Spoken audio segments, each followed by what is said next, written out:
Hello everyone, welcome back.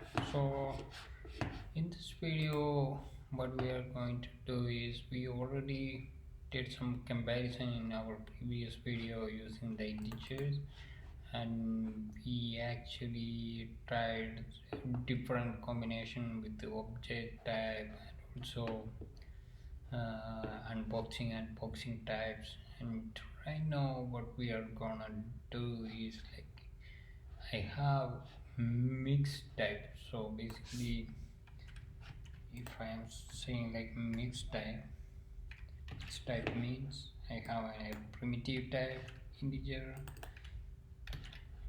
and I have a object type integer. In that case, what's gonna happen just to make sure. So in this case, saying like is false. So I have um,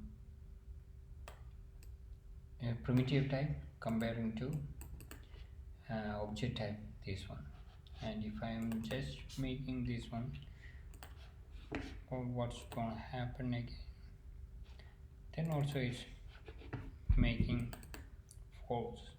So if I am comparing this one with this one also, it's gonna give us false result. If I'm comparing these two, it's gonna give us the same result. Okay, so that's the only difference in this scenario.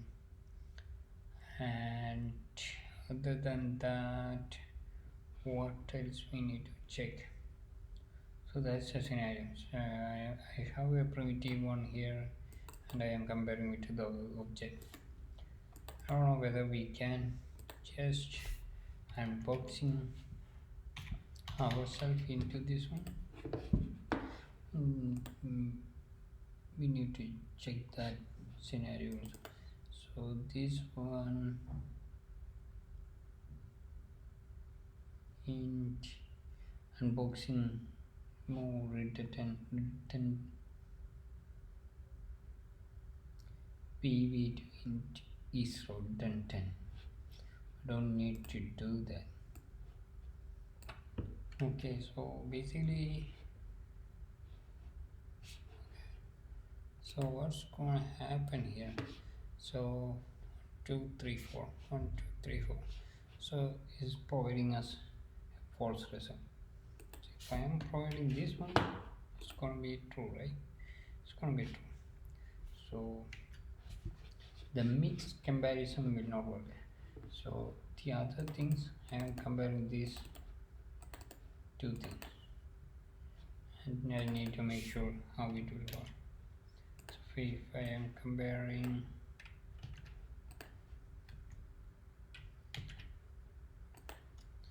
AA into AAA, what's gonna happen? So I'm providing us false result. So I'm comparing this one, and we know that these two are two objects, so it's always provide us different results. So it's true. This is one. This we know that. This one is the only thing that make us worry, since it is a primitive and a object comparison. So that is all for objects. Then not objects, integers. Right now we are going with some other things. So if I have a null and I am comparing here, cannot compare. If I am using this one, I can compare. Since this is a primitive type, I cannot do null here. So that's a thing everyone should remember. But in this case, what gonna happen? So if we are here, so we know that it's not false. So there is no more thinking for that scenario, and I'm just checking null. So in this case what's gonna happen, so I need something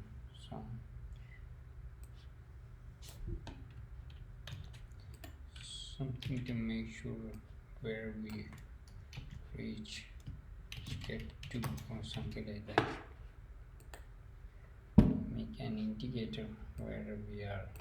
So step 2 false, this one true, null is equal to null, and here what we are gonna compare.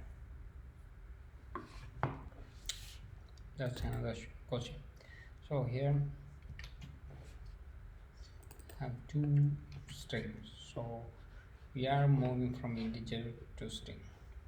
So that's the thing we are planning to do. If I am comparing this one, everybody that that's false, right? So it's not making any sense. So step 2 false true. So false, this one true, this one true. Okay, then the third one, I'm not going to create any separate things here. What I'm going to do is we have a new string, I guess, and inside that I'm creating that object. So what's exactly happening here, we need to know that. So false, true, true, false, this one false, this one true, this one true, this one false, and this one also false. So this one a new object, so basically it's a false. And also we have the two criteria to make sure we learn these things. Is the thing. So both provide us the actual result. Also, if you guys see some weird things here, it's not a weird things. So if I'm comparing these two, right? So that's the thing. So here I'm comparing these two, false, since it is two objects. So in string and everything is works in the same way. We don't need any separate object primitive boxing unboxing things. So here we complete our primitive integer boxing casting things and comparison. So in next video we will do something more related to the object. So thank you for watching, have a nice day, and we will come with the remaining topic in next videos. Also one more thing, please subscribe to my channel. Thank you for watching, have a nice day.